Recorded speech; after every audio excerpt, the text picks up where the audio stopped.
How you doing? Lousy. Yeah.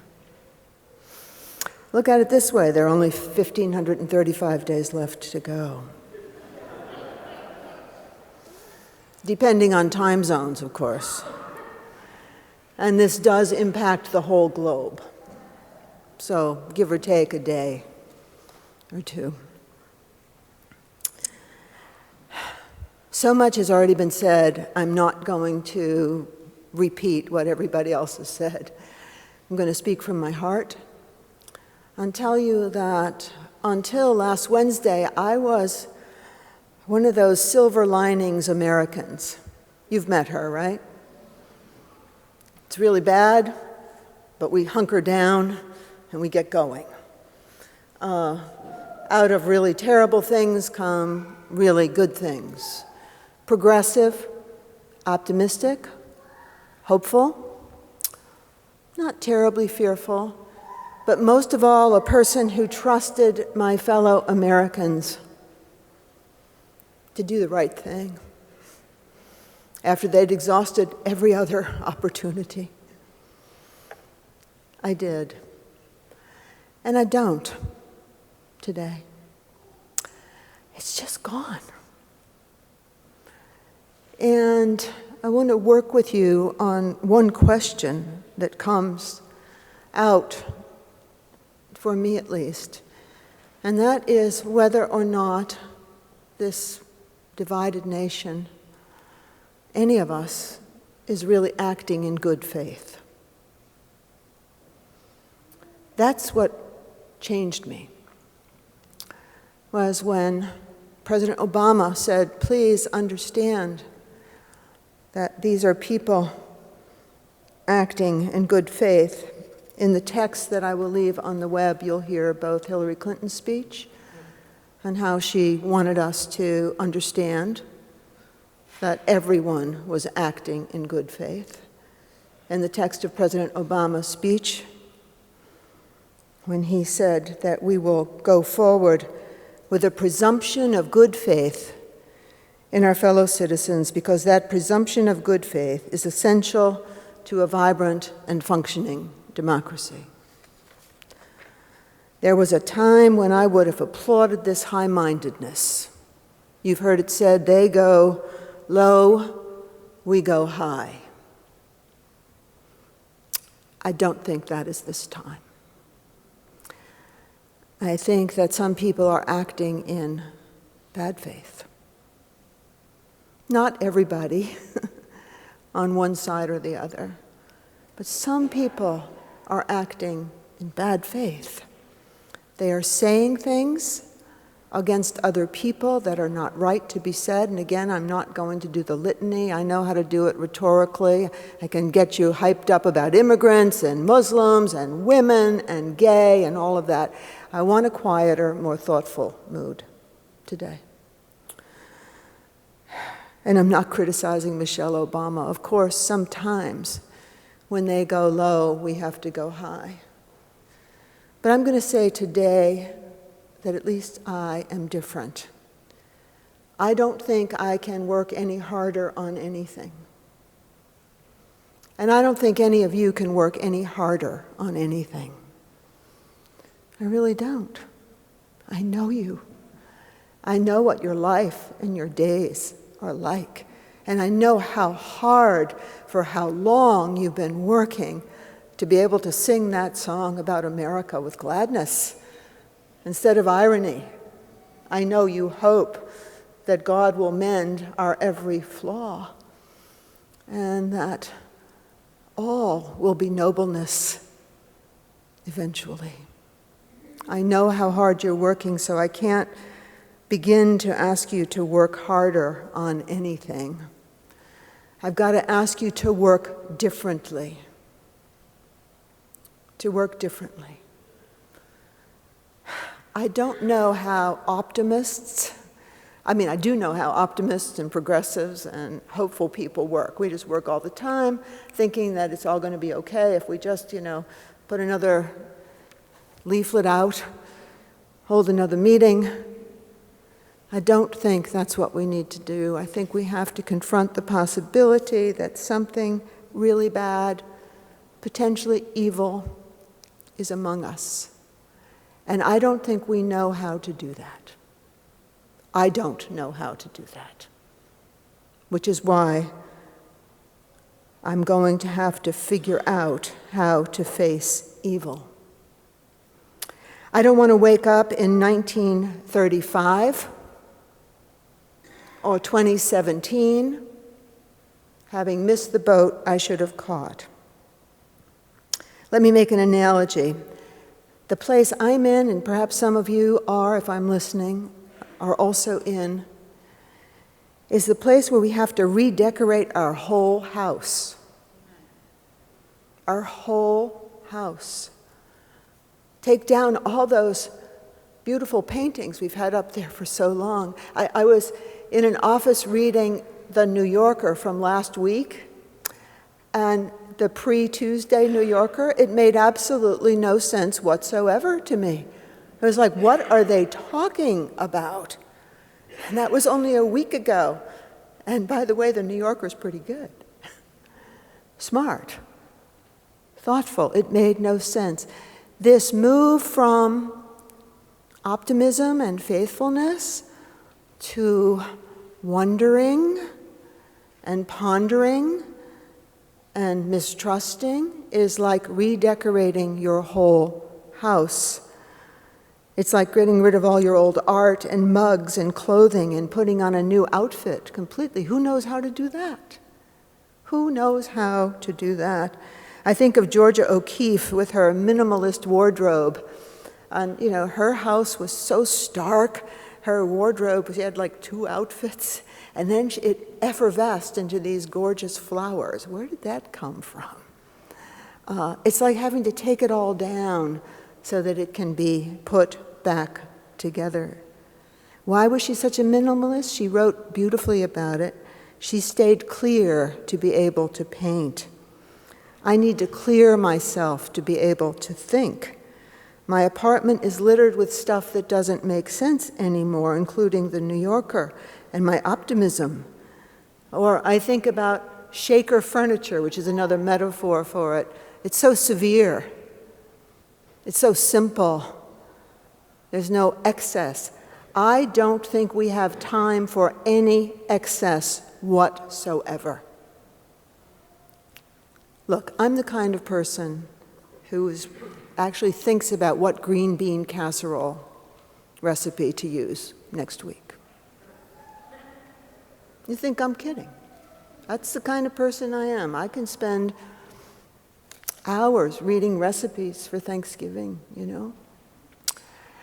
Is that excess or is that O'Keeffe's beautiful flower? It seems to me that we can only do simply beautiful things right now. Kind things, connected things, things that stop the hate. There's no longer that freedom for the green bean casseroles of the world, although I know I'm going to have to rest. I don't think any of us know how much we have to rest right now. Otherwise, we're going to become part of the problem rather than part of the solution. There is so little that we have, and it is now positioned against so much. Look, I know that eventually demography will resolve the splits and the hates and the scapegoating and the narcissism and the sexism and the racism and the nativism, et cetera, et cetera. I know that the country will tip into colorful beauty. I can have long-range hope. It's like some of us have glasses for up close, but we can see far. I think we will eventually tip into colorful beauty based on the demographics, but so much damage is going to be done along the way that it is sickening. It is sickening. Maybe I can't do anything more, but I can do something different. And what I think we need to do is to build democratic institutions. I went to a meeting on Thursday with the mayors Anti-gentrification task force, 90 churches were in the room. These are mostly churches from the outer boroughs who have land on which they might be able to build low-income housing. And we really had a great meeting until the lawyers and policy people said, you know, the only thing wrong with you people is that you're not very well organized. So we would like to work with you on development projects, and you would like to work with us on development projects, but basically you've got to make sure that the pastor and the board agree on some things. You have to make sure that you can find your records. You have to make sure that your board is duly elected.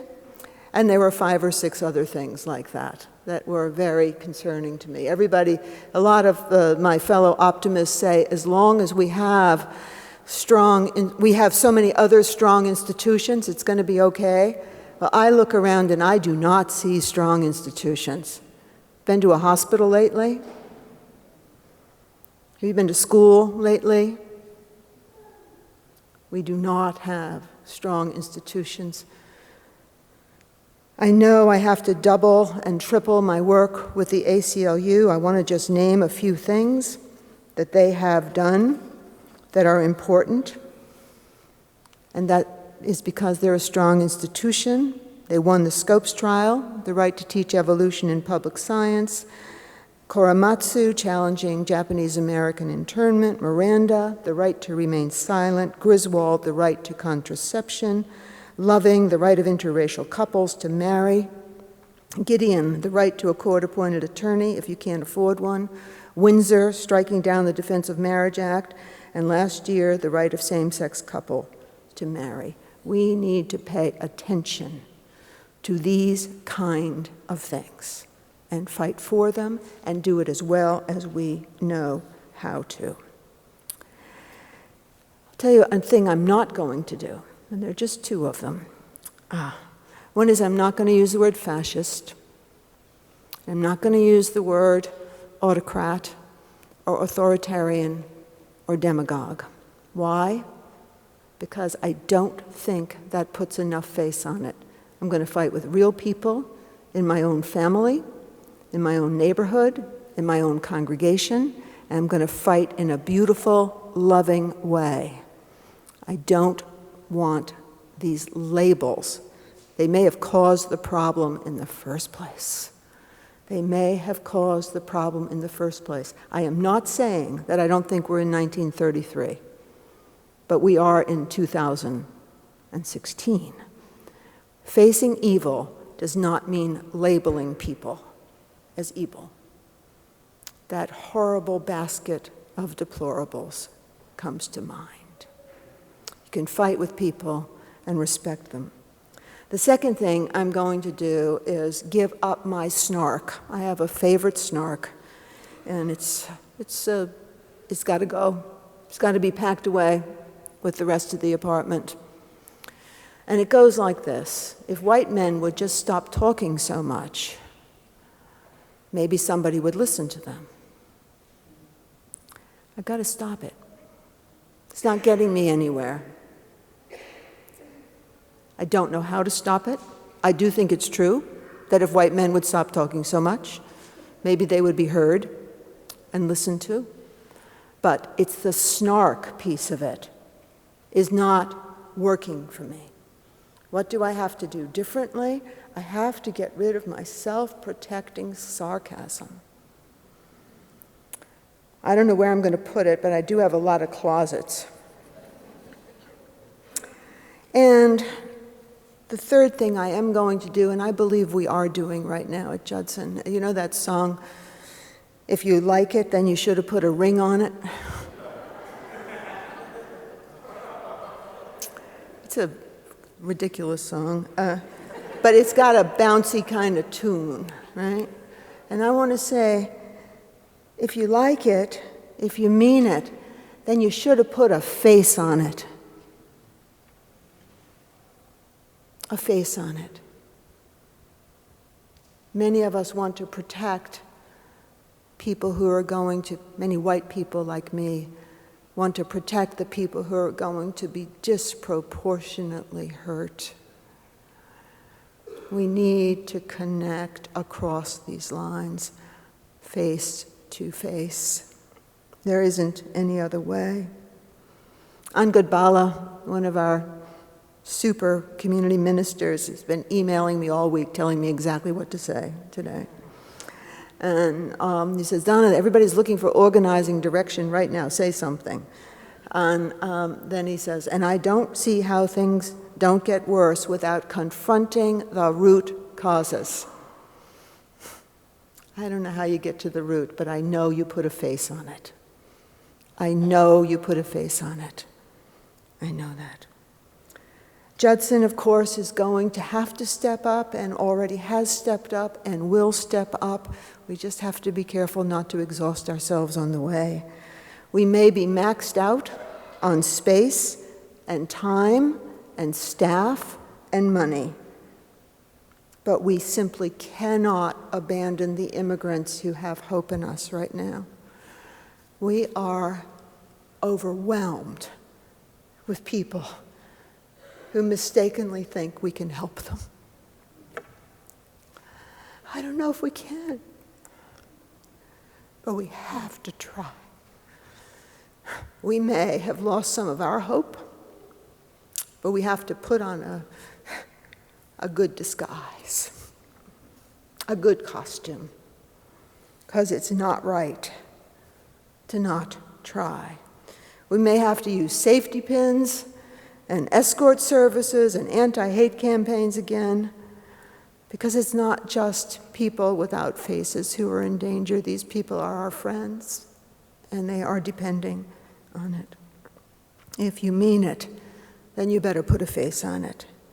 And here, locally, inside, we've got to take care of each other. Some of us were already barely able to get out of bed in the morning before Tuesday. We got to help each other, tend and befriend. This is a place that is a signal for a place beyond domination. Beyond domination. Here, we will not dominate each other, and we will not be dominated. And we'll probably be pretty messy for a while because we're maxed out, and we're going to be twice as maxed out for the next 1,535 days. But that at least ought to give us some time to rearrange our apartments. Amen.